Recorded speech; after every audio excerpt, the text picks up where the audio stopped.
사랑하는 성도 여러분, 1월 16일 토요일입니다. 오늘도 저희가 하나님의 말씀을 묵상하며 이 하루를 시작하십니다. 기도하시겠습니다. 은혜로우신 아버지 하나님, 1월 16일 토요일 또 새날을 주셨습니다. 우리의 호흡과 우리의 생명을 주장하시는 주님, 감사를 드립니다. 오늘도 주의 말씀을 따라 주님 앞에서 거룩한 백성으로 부족함 없이 살게 하시고 주님이 기뻐하시는 삶으로 많은 열매를 맺으며 주 앞에 살게 하여 주옵소서. 말씀 앞에 겸손히 저희들이 순종하며 나아가도록 인도하여 주옵소서. 예수님 이름으로 기도하옵나이다. 아멘. 오늘 저희에게 주시는 말씀은 마태복음 3장 1절부터 10절의 말씀입니다. 마태복음 3장 1절부터 10절의 말씀. 그때 세례 요한이 이르러 유대 광야에서 전파하여 말하되 회개하라 천국이 가까이 왔느니라 하였으니 그는 선지자 이사야를 통하여 말씀하신 자라. 일러스되 광야에 외치는 자의 소리가 있어 이르되 너희는 주의 길을 준비하라 그가 오실 길을 곧게 하라 하였느니라. 이 요한은 낙타털 옷을 입고 허리에 가죽띠를 띠고 음식은 메뚜기와 석청이었더라. 이때 예루살렘과 온 유대와 요단강 사방에서 다 그에게 나와 자기들의 죄를 자복하고 요단강에서 그에게 세례를 받더니 요한이 많은 바리새인들과 사두개인들이 세례 베푸는 대로 오는 것을 보고 이르되 독사의 자식들아 누가 너희를 가르쳐 임박한 진노를 피하라 하더냐. 그러므로 회개에 합당한 열매를 맺고 속으로 아브라함이 우리 조상이라고 생각하지 말라. 내가 너희에게 이르노니 하나님이 능히 이 돌들로도 아브라함이 아브라함의 자손이 되게 하시리라. 이미 도끼가 나무 뿌리에 놓였으니 좋은 열매를 맺지 아니하는 나무마다 찍혀 불에 던져지리라. 아멘.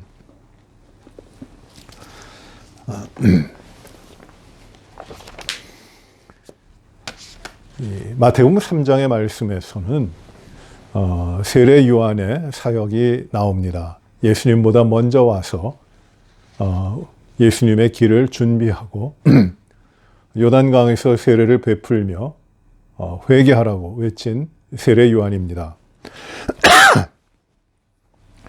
세례 요한은 예수님보다 6개월 먼저 이 땅에 태어나는데 그가 이제 하나님의 사역을 감당합니다.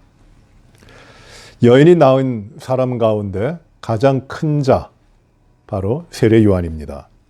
하나님 보시기에 크게 사용된 일꾼이고 그리고 하나님의 나라의 위대한 사역자입니다. 그가 어떤 사역을 하였는가? 오늘 그 세례 요한이 주는 메시지를 우리가 보도록 하겠습니다. 세례 요한은 유대 광야에서 외쳐 이릅니다. 메시지를 전파합니다. 그의 메시지는 하나였습니다. 회개하라, 천국이 가까웠다라는 것입니다. 회개하라, repent, 천국이 가까웠다. The kingdom of heaven has come 이라는 말입니다. 회개하라고 하는 것은 회개의 삶이 완전히 바뀌는 것입니다. 주인이 바뀌는 것입니다. 이 회개에 대한 것을 세례 요한은 강조합니다. 왜 회개하냐? 왜 회개를 하느냐 하면 바로 천국이 왔기 때문입니다. 우리말로는 천국이 가까웠다 하니까 천국이 아직 다 오진 않았고 가까이 임박했다라고 생각하게 하는데 그 말의 뜻이 아닙니다. 이 말의 뜻은 무엇이냐면 천국이 이미 우리들 가운데 들어왔다라는 것입니다. The kingdom of God is at hand. 이렇게 손을 펴면은 천국이 있다는 것이에요. 천국이 그만큼 우리들의 삶에 들어왔다는 것입니다. 그래서 NIV 영어 성경에서는 이 천국이 가까웠느니라 라는 말을 뭐라고 번역하냐면 이미 천국이 우리에게 왔다. The kingdom of heaven has come. 이미 왔다라는 것이에요. 그렇습니다. 세례 요한이 전파하는 것은 앞으로 천국이 올 것이다. 그 말이 아니라 이 내 뒤에 오시느니 나는 그분의 신의 끈을 풀기도 감당치 못하는데 그분이 메시아시고 구원자이신데 그분이 오셨다는 것이에요. 그 메시지를 전파합니다. 천국은 하늘의 나라, 하늘나라라고 생각됩니다. 근데 물론 하늘나라인데 여기 중요한 것은 The Kingdom이에요. 왕이 다스리는 나라입니다. The Kingdom of Heaven. 하늘의 왕 다스리는 나라입니다. 왕국이에요. 왕국이 이미 왔다. 하늘의 왕국이 왔다. 왕국이라 그러면은 거기에는 반드시 왕이 있고 왕이 다스립니다. 즉 세례 요한은 이 예수님의 사역을 준비하면서 그 주시는 메시지가 뭐냐면은 왕이 오셨다는 것이에요. 왕이 오셨다. 구원자, 메시아가 오셨다. 참된 왕이 오셨다라고 말하는 겁니다. 왕이 오셨다. 이게 얼마나 놀라운 소식입니까? 너희를 위하여 왕이 오셨다. 하나님의 나라, 킹덤이 이루어졌다는 것이에요. 이것이 바로 회개하라. 천국이 이미 너희에게 왔다. 왕이 오셨다. 이 메시지를 전하고 있는 겁니다.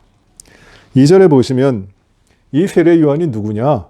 바로 이사야 선지자를 통해 말씀하신 자로 광야에 외치는 자고 그리고 주의 길을 준비하도록 사명을 받은 자입니다. 그가 주님의 길을 곧게 하는 자입니다. 주님의 길을 예비하는 자입니다. 주님의 길을 준비한다고 하는 말은 무엇이냐면 누군가가 행차할 때, 왕이 행차할 때 그 앞에서, 행차 앞에서 왕이 가신다고 이 오고 계시는 왕을 알리는 것이 왕이 오신다, 이제 왕이 오신다 하고 소리쳐서 준비하도록 하는 겁니다. 바로 세례 요한이 그런 사명을 가지고 있었던 것이에요. 이 요한은 낙타 털옷을 입고 허리에 가죽띠를 띠고 음식은 메뚜기와 석청이었다. 광야에서 이렇게 삼는 낙타 털옷 입고 허리에 가죽띠를 띠고 음식으로는 메뚜기와 석청을 먹었다고 합니다. 어려운 척박한 광야에서 이렇게 산 겁니다. 광야예요, 거기는. 세례 요한이 세례를 주던 그 강에, 요단강인데 아주 폭이 좁습니다. 가물었을 때, 물이 적을 때는 그 강폭이 이쪽은 이스라엘이고 이쪽은 요르단인데 그 강폭이 20m가 채 되지를 않습니다. 아주 좁아요. 물이 흙탕물입니다. 물이 맑지는 않아요. 근데 거기에서 세례 요한이 세례를 베풀었고 예수님도 거기에 나와서 세례를 받았다고 합니다. 그런 자리예요. 그런데 거기는 광야입니다. 나무 그늘 찾아보기 힘든 광야입니다. 메마른 땅입니다. 푸름을 찾아보기 힘든 그 광야입니다. 그 광야에서 이제 세례 요한은 그 낙타 털옷을 입고 가죽띠를 띠고 메뚜기와 석청을 먹으며 백성들을 가르치고 주님의 길을 예비하는 삶을 살았던 것이에요. 그의 메시지는 힘이 있었습니다.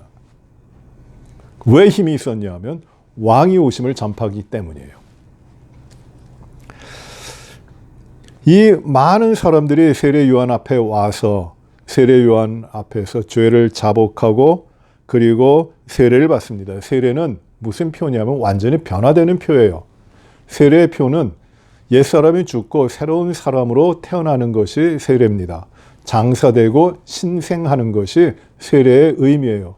그래서 많은 사람들이 세례 요한 앞에 와서 그의 메시지를 들었고 자신의 죄를 회개했고 그리고 세례를 받습니다. 완전히 변화되는 삶을 살아가는 것이에요. 그런데 그 수많은 사람들이 오는데 그 가운데 누가 있었냐면 바리새인들과 사두개인들이 있습니다. 바리새인들은 율법에 정통한 율법주의의 자들입니다. 율법으로 살아가는 자들입니다. 이스라엘 백성들 가운데 이 당시에 이 바리새인들은 굉장히 높은 위치에 있었습니다. 정치적인 사람들은 아니었지만 사람들의 영향력을 줄 수 있고 존경받고 아무도 따라갈 수 없는 경건하다고 하는 삶을 사는 대표적인 사람들입니다. 그리고 사두개인들은 이 바리새인들과는 반대예요. 세속적인 사람들입니다. 정권을 가지고 있는 사람들, 권세, 이 땅의 권세를 가지고 있는 사람들입니다. 이들이 이스라엘 백성임에도 불구하고 이들은 부활에 대해서 믿지를 않습니다. 현실적인 사람들입니다. 그리고 성전에, 하나님 앞에 예배드리는 성전의 이권을 취하고 있던 자들입니다. 하나님을 믿지 아니하는 자들입니다. 그런데 그들이 성전의 이권을 가지고 모든 것을 취하는 자들입니다. 그러니 권력과 결탁하고 제사장 무리들과 결탁하여 운영해 나가는 자들이에요. 아주 위험한 자들입니다. 그런데 이 바리새인들과 이 사두개인들이 세례 요한 앞에 와서 세례를 받습니다. 세례를 받으려고 합니다. 왜? 왕이 오셨다 하니까. 왕이 오시면 하는 일이 무엇입니까? 다스리는 것이에요. 다스리는 자가 왕이십니다. 근데 그 왕이 오셨다는 것이에요. 그런데 이 왕이 어떻게 다스리냐면은 왕이 세워지면은 왕을 따르는 자와 따르지 않는 자에 대한 분리가 나타나고 분리를 하고 따르는 자들은 세우고 따르지 않는 자들은 처단을 하게 됩니다. 그러니 왕이 오면은 심판이 있게 되는 것이에요. 그러니 왕이 그 천국이 가까이 왔다, 천국이 왔다라고 할 때 왕이 왔다, 새로운 왕이 세워진다 하니까 이 바리새인들과 사두개인들도 그들이 하나님을 신뢰하지 않았지만 그러나 임박한 심판에 대하여 두려움을 느끼고 이 세례 요한 앞에 오는 것이에요. 그래서 그들에게 그들이 와서 세례 요한에게 세례를 받으려고 합니다. 세례 요한이 이렇게 이야기합니다. 그들에게 이렇게 말합니다. 독사의 자식들아, 누가 너희를 가르쳐 임박한 진노를 피하라 하더냐? 누가 너희들에게 왕이 오시니 심판이 있을 것이라고 하는 이야기를 했느냐? 너희가 심판을 면하려고 왔느냐? 독사의 자식들아. 아주 심각한 말이죠. 멸망받아 마땅한 자들아. 심판을 피하려고 왔어? 누가 그런 걸 살려고 왔어? 누구한테 듣고 왔냐? 이런 말이에요. 너희가 아무리 살려고 왔다 할지라도 너희가 그렇게 사는 게 아니야 하면서 세례 요한이 그들에게 말하는 것은 이제 8절입니다. 그러므로 회개에 합당한 열매를 맺어라. 회개하고 그리고 합당한 열매를 맺으라 라는 것이에요. 회개하고 합당한 열매를 맺으라. 회개가 없이 열매도 이루어지지 않습니다. 그러니 이들에게 중요한 것은 단지 세례를 받는 행동이 아니라 회개하라는 것이에요. 그들의 삶을 고쳐라. 이제 다른 복음서에 보시면 이 내용들이 좀 자세하게 나옵니다. 회개하라. 너희들의 삶을 고쳐라. 그래서 합당한 열매를 맺으라. 그리고 9절에 속으로 아브라함이 우리 조상이라고 생각하지 말라. 내가 너희에게 이르노니 하나님이 능히 이 돌들로도 아브라함의 자손이 되게 하시리라. 너희는 속으로 너희 자신을 생각하기를 아브라함이 우리의 조상이라고 생각하지 말라. 아브라함이 너희의 혈통적으로 너희들의 조상이기 때문에 너희가 이 심판을 자동적으로 면할 수 있다고 생각하지 말라라는 것이에요. 너희가 아브라함의 자손이라고?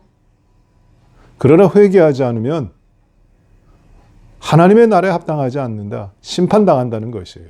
회개하라. 회개에 합당한 열매를 맺으라 라는 것입니다. 많은 이스라엘 백성들이 아브라함이 우리의 믿음의 조상, 아브라함이 우리의 조상이니까 내가 하나님의 백성이지, 자동적으로 하나님의 백성이지 이렇게 생각하는 겁니다. 그러나 세례 요한의 메시지 그리고 이후에 우리 주님의 메시지도 같아요. 아브라함의 자손이라고 혈통으로 이어진 자손이라고 하나님의 백성이 되는 것이 아니다. 왕국 백성이 되는 것이 아니다. 회개하고 합당한 열매를 맺어야 된다라는 것이에요.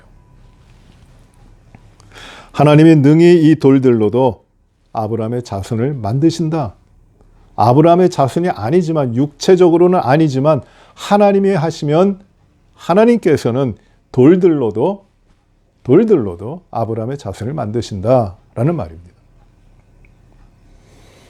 우리 주님께서는 요한복음 1장 12절 13절에 무엇이라고 말씀하셨냐면 영접하는 자, 곧 그 이름을 믿는 자들에게는 하나님의 자녀가 되는 권세를 주셨으니 이는 육정으로나 혈통으로 난 것이 아니요 오직 하나님의 뜻대로 난 자들이니라. 하나님께로부터 난 자들이라고 말씀하십니다.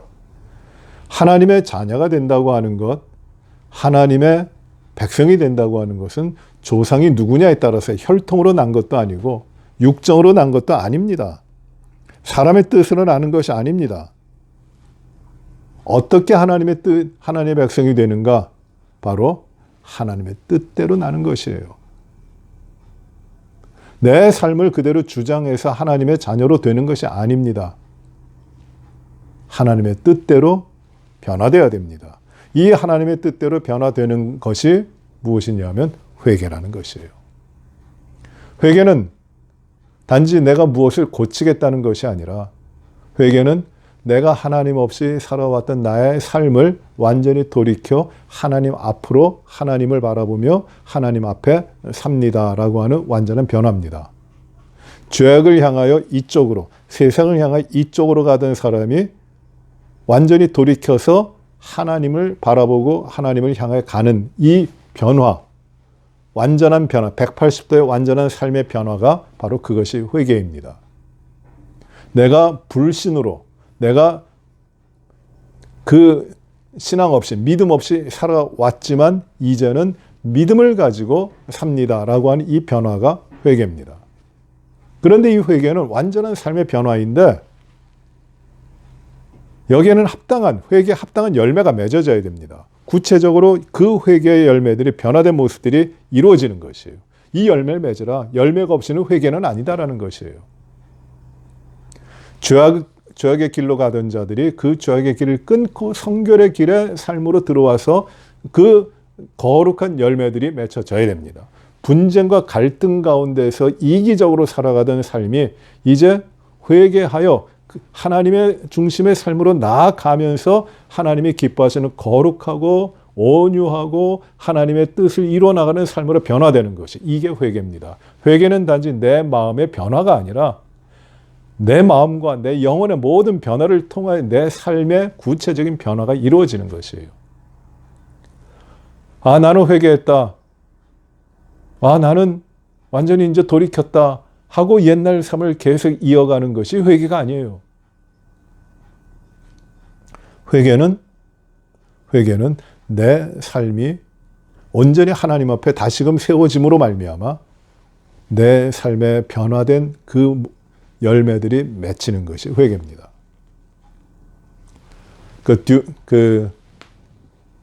무디가 이런 얘기를 했죠. 사람의 회개는 어떻게 할 수 있습니까? 라고 누가 물어보니까 무디는 뭐라고 이야기했냐면 사람의 진정한 회개는 돈지갑에 회개해야지 회개하는 것이다 라고 이야기했어요. 왜냐하면 사람들의 집념과 사람들의 관심에 그것이 초점이 어디에 있느냐 하면 돈에 있고 내가 가질 수 있는 돈에 있고 돈 때문에 살고 돈이 그렇게 중요한 것이기 때문에 하나님 앞에 회개한 자의 삶의 변화는 어떻게 구체적으로 열매로 나타나느냐면 그 지갑에서 나타난다는 것이에요. 어떻게 그 재물을 관리하고 어떻게 쓰느냐. 거기에 대한 내 사고가 무엇이고 내 판단이 무엇이냐. 그 변화가 일어난다는 겁니다. 그래요.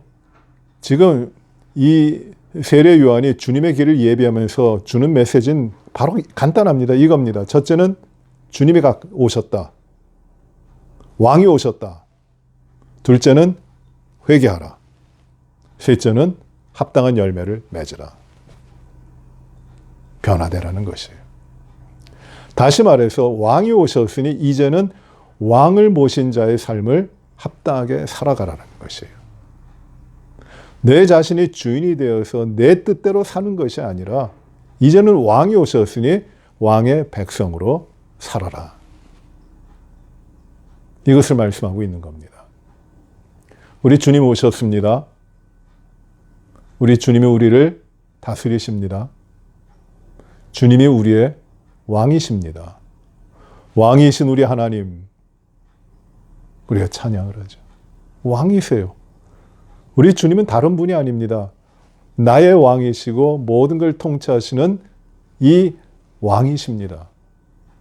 왕이 오셨으니 왕을 떠나 살던 삶의 모습을 다 벗고 돌이켜 회개하고 왕의 백성으로 합당한 삶을 살아가야 되는 것이죠. 우리는 왕 같은 제사장이라 하셨는데 하나님의 자녀들은 언제든지 이 회개의 열매를 맺으며 날마다 우리들의 삶에서 아름답게 하나님 보시기에 기쁘시게 의로운 삶으로 열매 맺으며 살아가야 되는 것이에요. 오늘 이 말씀을 꼭 기억하시기 바랍니다. 회개하라. 이미 천국이 우리에게 왔다. 회개하라. 삶을 변화시켜라. 이미 우리는 주님의 다스리심 가운데 있다라는 것이에요. 오늘도 우리들의 말씀으로 이 말씀을 통해서 우리가 천국 백성의 삶을 주님 앞에서 부끄럽지도 않고 또 이 땅에 어떤 것도 더 부럽지 않은 이 천국의 삶을 이루어 가시는 우리 모든 분들이 되시기를 간절히 바랍니다. 기도하시겠습니다. 은혜로우신 아버지 하나님 감사합니다.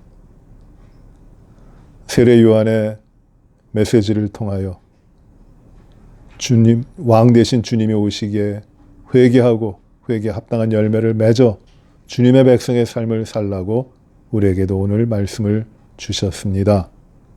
주님, 왕이신 하나님이 우리 가운데 계시니 우리가 이 땅 가운데 승리하며 합당한 열매를 맺으며 변화를 이루고 오직 주님 앞에 살아가는 천국 백성, 왕을 모신 하나님의 백성들이 되게 하여 주시고 그 삶을 살아가도록 오늘도 이끌어 주시옵소서. 세상의 염려와 근심뿐만 아니라 이 세상의 자랑과 욕망과 이 세상에 속해 있는 모든 습관들도 다 내려놓고 오직 깨끗한 심령, 죄악과 허물을 벗은 회개한 심령으로 회개에 합당한 열매를 풍성히 맺어 살아가도록 인도하여 주옵소서. 연약한 우리 성도들을 지켜주시고 강건케 하여 주옵소서. 우리 사랑하는 성도의 가정 가운데 질병으로 인하여 고생하고 염려하고 애썼습니다. 그런데 하나님이 온전히 치유하여 주시니 감사를 드립니다. 주님, 모든 성도들을 하나님께서 온전히 치유하시고 건강 위에 건강으로 더하여 주시어 하나님의 나라의 일을 잘 감당하여 나가는 충성된 일꾼들이 되게 하여 주옵소서. 아버지 하나님, 우리 연로하신 어르신들도 지키시고 강건하게 온전하도록 보존하여 주시고 그 삶이 외롭지도 않고 힘들지 아니하도록 하나님 주님이 동행하여 주옵소서. 우리 모든 가정들을 복되게 하시어 더욱더 주님 앞에 깨어 기도하며 주님을 신실하게 의지하며 주의 뜻대로 살아가도록 인도하여 주시고 가정에 맡겨주신 사명과 일터와 모든 것들을 주의 뜻 가운데 잘 감당하는 거룩한 백성의 삶이 이루어지게 하여 주옵소서. 자녀들을 복되게 하여 주옵소서. 아버지 하나님, 오가는 길 가운데도 사고 나지 않고 어려운 일 없도록 우리 모든 성도들의 걸음걸음을 오늘도 지켜 주시옵소서. 코로나 바이러스로 인해서 우리가 위축되고 두려워하는 심령도 있지만 주님, 주 안에서 우리가 강건함을 누리고 오히려 온전히 저희들의 마음이 더욱 주님을 의지하며 주님을 바라보게 하나님 저희를 인도하여 주옵소서. 내일 거룩한 주일입니다. 하나님, 이 주일에 온전한 마음으로 주님 앞에만 예배케 하여 주시고 예배하는 자들에게 하나님의 크신 은혜와 사랑을 충만하게 채워 주옵소서. 모든 것을 주 앞에 의지합니다. 주의 축복을 기다립니다. 주여, 저희들의 삶을 온전히 주장하여 주옵소서. 예수님 이름으로 기도하옵나이다. 아멘. 하늘에 계신 우리 아버지여, 이름이 거룩히 여김을 받으시오며 나라의 임하옵시며 뜻이 하늘에서 이루어진 것 같이 땅에서도 이루어지이다. 오늘날 우리에게 일용할 양식을 주옵시고 우리가 우리에게 죄 지은 자를 사하여 준 것 같이 우리의 죄를 사하여 주옵시고 우리를 시험에 들게 하지 마옵시며 다만 악에서 구하옵소서. 대개 나라와 권세와 영광이 아버지께 영원히 있사옵나이다. 아멘.